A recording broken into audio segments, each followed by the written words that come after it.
Hey, welcome back to Sec Plus as presented by the 336 Training Squadron here at Keys Air Force Base in Biloxi, Mississippi.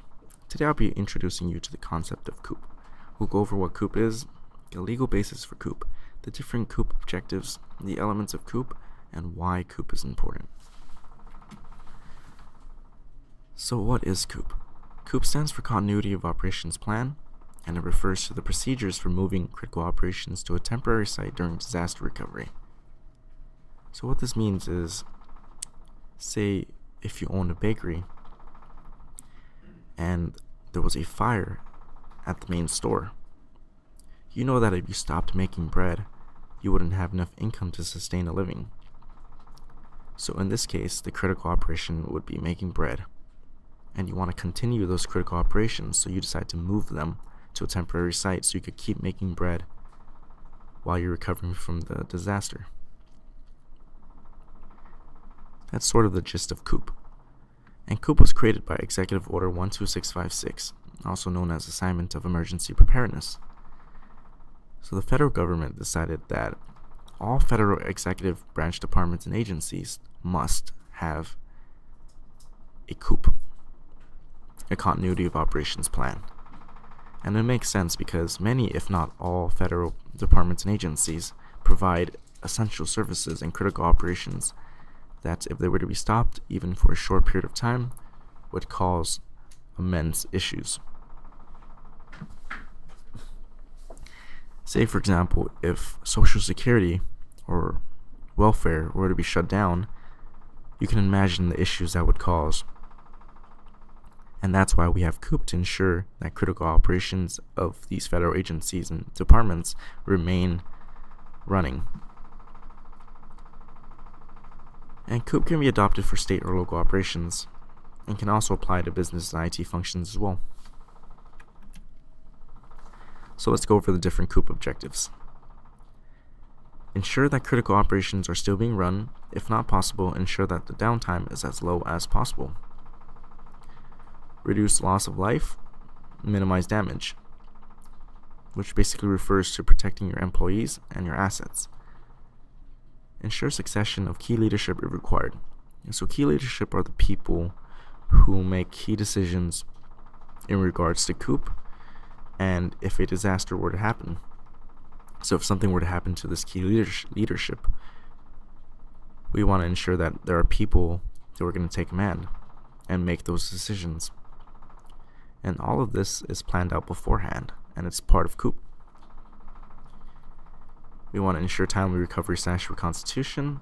So what this means is, if a disaster would happen and we move the critical operations of an agency or a department to a temporary site, it can't stay at the temporary site forever, right? The temporary site can only sustain those operations for a short period of time. We need to move it back to the main facility eventually. And it's got to be timely as well, and that's where timely recovery comes in. Ensure staff and employees are adequately trained and that there are sufficient resources to support COOP operations. So you hear me throwing around the word critical / essential operations a lot. What does that mean? Well, in this case, critical and essential are interchangeable, and I will be using them interchangeably throughout this presentation. They are operations that must go on no matter what, and can lead to major issues if not ran for 12 hours. They must be resumed within 30 days. So that goes back to the timely recovery / reconstitution property we were just talking about. Sometimes the law or the president can order an operation to be critical or essential. An agency head can also deem them to be critical as well. And an operation is critical if it provides vital support to another federal department or agency. So this is the end of my presentation. Tune in next time for part 2 of the COOP presentation, in which I'll be going over the elements of COOP and why COOP is important. Thanks for listening, and have a fantastic day. Hey, welcome back to Sec Plus as presented by the 336 Training Squadron here at Keys Air Force Base in Biloxi, Mississippi. And welcome back to part 2 of the COOP presentation, in which we'll be going over the elements of COOP and why COOP is important. So, COOP plans must meet certain requirements. They must be capable of implementation at any time, with or without warning. That makes sense because disaster usually strikes without warning, and in order for COOP to properly respond to these unpredictable disasters, it must be capable of taking into effect at any time. COOP plans must provide full operational capability in less than 12 hours after implementation. Right, like we mentioned before, critical operations can't be stopped for more than 12 hours. So in order for COOP to properly safeguard against disasters and ensure that critical operations remain running, it must be capable of providing full operational capability in less than 12 hours. It must be capable of sustaining operations for 30 days, which is the timely recovery and reconstitution part of COOP. It must include regular TT&E, which stands for training, testing, and exercises. This is to ensure that the staff are properly trained and equipped to handle disasters and to support COOP operations. So take a moment to familiarize yourself with this picture and understand it. I'll be going into more detail about it in the later slides, but know for now that this picture basically represents COOP.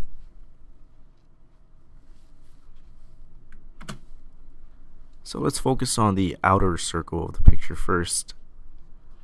You have your plans and procedures, which are basically the foundation of COOP, right? Everything must be planned out, everything must be neatly labeled out, and procedures must be mapped out in order for COOP to work.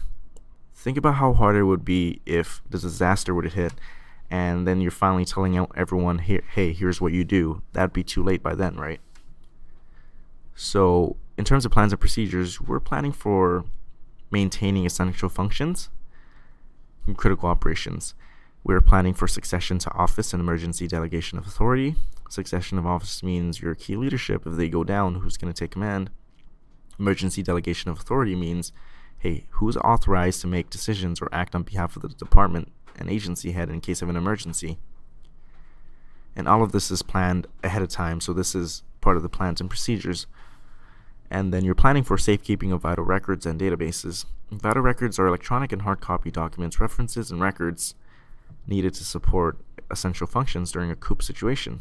And they're split amongst emergency operating records and legal and financial records. And you can take a moment to, read through these different types of records, just so you know. And we're also planning for alternate facilities. Where is the temporary location in which we'll be, hosting the critical operations? And plan for communication as well to ensure that there's communication within and outside the organization. So after that, you have your plans and procedures. What happens next?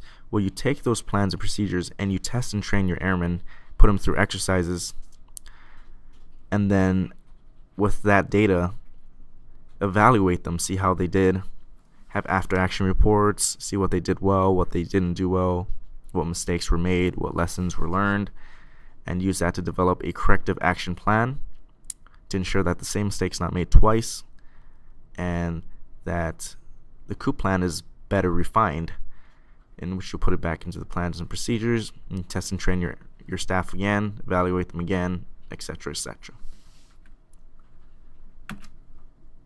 So let's focus on the inner circle of the COOP elements. Like we mentioned before, continuity planning and program management, that's the foundation, right? No plan, no success.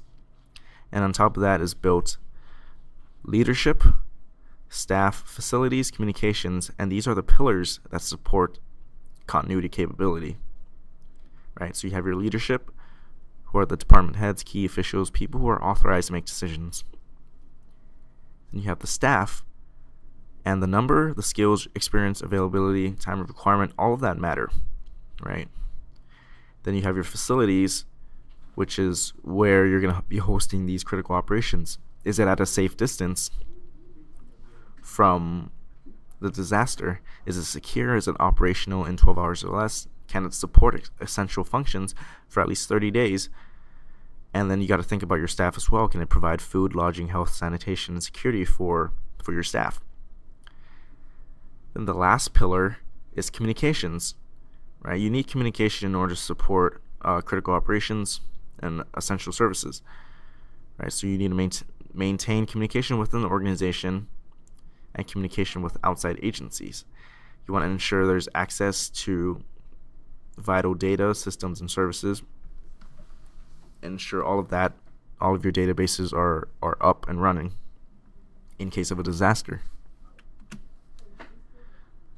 So this is the full picture of COOP. You have your plans, procedures, you test and train your staff based on that, and then you evaluate them, have after action reports, figure out the lessons learned, the mistakes made. You develop a corrective action plan that goes back into the planning to refine COOP. You test and train again, and that cycle will keep going on. And that is the foundation of COOP. And you have leadership, staff, facilities, communications, of 4 pillars that support COOP, or the capability of continuity. So why is any of this important? Why have we been talking about COOP for so long? Well, think about it this way. Disasters happen, and we need to be proactive and plan ahead to reduce risk and mitigate damage. What do you think would happen if there wasn't a disaster recovery plan for $1 billion acquisitions program and something went wrong? Well, I can tell you this much. There'd be a lot of damage, a lot of monetary damage, and there'd be a lot of fingers being pointed around. To ensure that doesn't happen, we use COOP to make sure that if, say, in the example of the $1 billion acquisitions program, if something were to happen, then we'd be able to keep running this program from a temporary site. And the Air Force runs many essential and or operational functions for retired, active, and civilian personnel that needs to be maintained at all costs. Like an example would be, hey, if my pay went down for a month, what would happen? There'd be a lot of issues and a lot of people complaining. And if people aren't being paid, then there isn't going to be work. And that's why this is a critical function. And the military works with highly sensitive and pertinent data.